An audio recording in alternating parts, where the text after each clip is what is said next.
আজ আমাদের পাট বিক্রি করলো ও পাট কাটলো। সো হ্যালো এভরিওয়ান, কেমন আছো তোমরা সবাই? আশা করি খুব ভালো আছো। তো সকালে মায়ের রান্নার কিছু কুটনো কেটে সাহায্য করে দিলাম। এখন বলো তো আমি কোন সবজি কাটছি? আর চিনতে পারছো না? চাল কুমড়ো। একটা জিনিস একটু খেয়াল করে দেখবে, সারা বছর সবজি হওয়ার কিছু নির্দিষ্ট সময় আছে, তেমনি চাল কুমড়োটাও ঠিক এই সময়টাতেই হয়। বাবা আজ কিছু পাট বিক্রি করলো। এখনো পর্যন্ত আমাদের পাট কাটা অনেকটা বাকি আছে। সেই পাটগুলো কাটতে টাকা তো লাগবে। চাষের ঘরে ফসল বিক্রি করা ছাড়া আর কোথার থেকেই বা টাকা আসবে? তাই বাকি যে সমস্ত পাট আছে সেই পাট কাটতে হলে ঘরের শুকনো পাট বিক্রি করতে হবে, তবেই টাকা আসবে আর পাট কাটতে পারবে। তো আমাদের যে সমস্ত পাট শুকিয়েছিল সমস্ত পাট আজ বাবা বিক্রি করে দিল। বাবা সমস্ত পাট ঘর থেকে বের করে দিচ্ছিল আর লেবার পাটের গাইড বাঁধছিল। মাত্র কিছুদিন আগেই পাটের দাম আকাশ ছোঁয়া ছিল, কিন্তু ঠিক যেই চাষির ঘরে পাট উঠেছে অমনি পাটের দাম কমে গেছে। কিছুদিন আগে পাটের দাম 150 থেকে 70 টাকা কেজি ছিল, আর এখন 100 টাকা কেজি। মাঝে তো আরো দাম কমে গেছিল, যাই হোক 20-30 টাকা বেড়েছে। সকালে বাবা আমাদের পাট বিক্রি করেছে আর দুপুরে একটা জমির পাট কাটলো। এই পাটগুলো একদম বাড়ির কাছে ছিল। এই পাটগুলো একদম দুপুর 12টার দিকে কেটেছে, আমি না জানতামই না।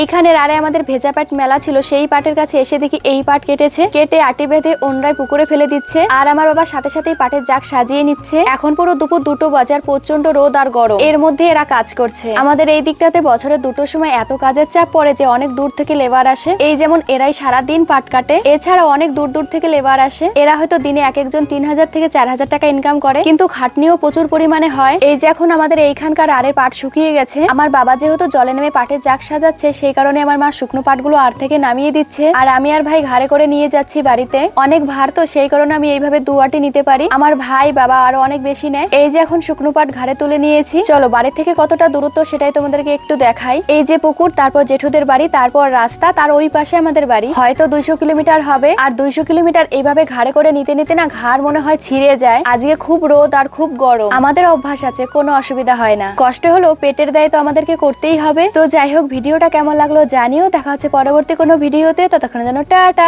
ভালো থেকো সবাই।